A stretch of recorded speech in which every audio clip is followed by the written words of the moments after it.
Allora, un frammento per introdurre Giancarlo Galan. Buonasera. La Regione Veneto sarà quella che farà da apripista. Lei è convinto che è una buona soluzione questa del decreto legge per ampliare le abitazioni? Io sono convinto che non solo sia un'ottima soluzione, ma che abbia anche ulteriori vantaggi rispetto a quelli che sono così di immediata percezione. E i due motivi a cui penso sono: uno, la riqualificazione architettonica delle case, perché non si vede perché dovrebbero diventare più brutte, anzi è un'occasione per farle più belle. Secondo, la riconversione di tanti capannoni, che è l'altra parte del provvedimento, che sono obsoleti, vecchi e che non tengono conto delle nuove tecnologie per utilizzare fonti energetiche alternative e più moderne. Allora, introduco Paolo Galassi. Buonasera. Paolo Galassi è il presidente della Confapi. Posso chiedere al presidente Galan, visto che lui, appunto, il Veneto sarà quello apripista, come pensa di procedere? Mi sembra abbastanza semplice, posto che nei centri storici resta di fatto la disciplina vigente, il resto si articola con i nuovi dettami. Inizio di attività, a me sembra che sia snello. Qui c'è un problema di fondo: si dà per scontato che quello che si costruisce ex novo debba essere più brutto, deve abbrutire le nostre città. Ma tolti i centri storici, le nostre città sono brutte. Uno pensa a Firenze, io penso a Venezia, ma penso poi a Mestre e a tutto il territorio fatto di ville, villette, di edifici vecchi, di condomini brutti. Sono brutte le nostre città al di fuori dei centri storici, ma io penso che questo le possa migliorare di gran lunga.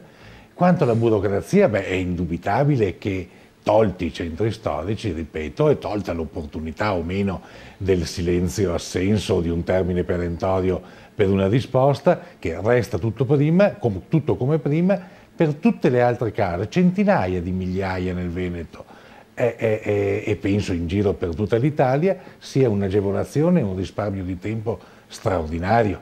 Che previsioni? Ci tengo anche a dire, aggiungere un'altra cosa, che è vero che per le norme attuali si devono aspettare anni prima di posare la prima pietra, però è anche vero che in qualche parte d'Italia come questa si fa un'autostrada nuova, il passante di Mestre, in 4 anni soltanto, quindi si può fare. Non deve esserci questo pessimismo sempre e comunque perché non si possono fare le cose.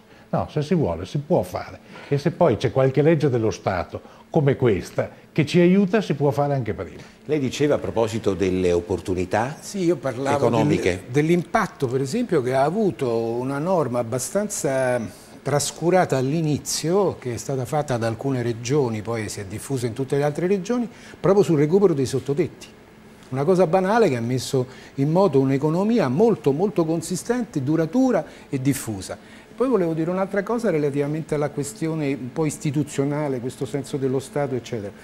Ma guardate che nel rapporto che si instaura tra il professionista che assevera e l'amministrazione si crea una forma di collaborazione che è una fase molto più avanzata del rapporto che tradizionalmente c'è tra privato e pubblico. Un privato che aspetta di essere giudicato, un pubblico che si nega, un pubblico che crea gli ostacoli, eccetera, eccetera. Si forma una forma di copartecipazione che, fra l'altro, è un aspetto importante della sussidiarietà e non è niente altro che di quello che accade all'estero, perché all'estero nessun progettista presenta un progetto e aspetta che gli venga rilasciata l'autorizzazione, lo costruisce insieme agli uffici, insieme alle amministrazioni.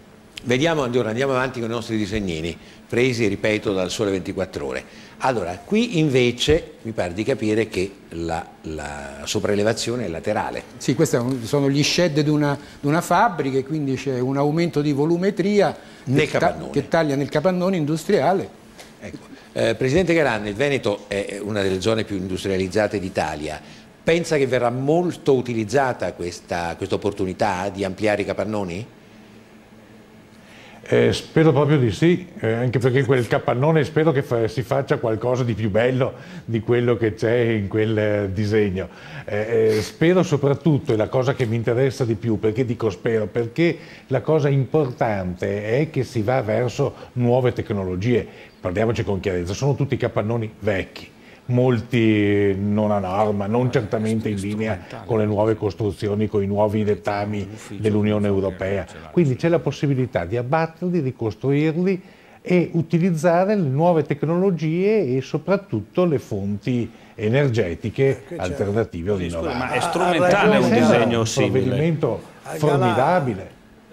Ha ragione, perché nel provvedimento c'è scritto che quando si abbatte e si ricostruisce col 30% in più, si deve ricostruire con provvedimenti che mirano al risparmio energetico. E solo così si può utilizzare il bonus. È solo in questo modo, e questo è importante. Perché è strumentale questo? Presidente Galan, è d'accordo con Cacciari?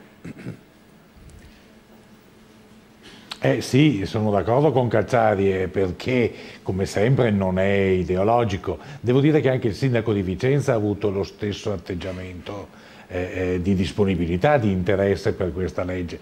Per Cacciari forse è più facile, perché certamente ha in mente quello che con questa legge si può fare a Marghera.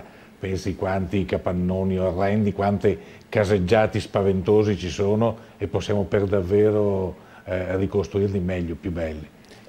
Quindi Cacciari ha una posizione intelligente, ha detto giustamente anche una cosa: il Veneto è favorito.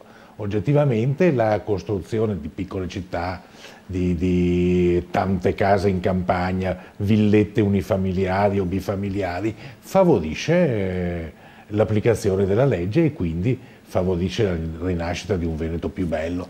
Avete fatto una proiezione su quante persone, quante unità immobiliari in linea di larga massima questo provvedimento può interessare? È molto difficile dirlo, però può riguardare quasi tutta la popolazione, tranne gli abitanti dei centri storici, per i quali non muta essenzialmente la disciplina. Quindi il Veneto ha quasi 5 milioni di abitanti, diciamo che per la struttura del Veneto almeno 3 sono interessati. Presidente Galan, il Veneto, come abbiamo detto prima, è una delle regioni più industrializzate d'Italia e ha un tessuto di piccole imprese veramente impressionante. Ci sono delle aree che sono tra le più industrializzate e anche tra le più attive e più ricche d'Europa. Lei si ritrova in questi, cioè le risulta che ci sia questa difficoltà di accesso al credito? Purtroppo sì, in questi casi occorrerebbe sempre parlare con i numeri e con una cognizione di causa perfetta, ma la sensazione che si ha, il numero di imprenditori che si rivolgono a me, ci danno purtroppo una situazione sconfortante per quello che riguarda la stretta creditizia indubitabile che c'è, aggravata dal fatto che il Veneto ha perso un po' delle sue banche, quelle tradizionali, le banche popolari che sono state acquistate dalle grandi banche nazionali. Beh, qualcuna è rimasta però, no? Quindi non rispondono più qualcuna è rimasta, per fortuna qualcuna è rimasta. E non se la passa nemmeno male. Se ne sono andate. Qualcuna sta andando anche francamente molto bene. Non è bello far nomi, ma c'è qualche banca locale, chiamiamola così, che sta andando benissimo. Ecco, qui si sente meno la stretta creditizia, ma quando parliamo delle banche che lei ha citato poco fa, quelle che non hanno accettato di venire a spiegare i loro motivi questa sera, beh, la stretta creditizia c'è ed è fortissima, è molto preoccupante.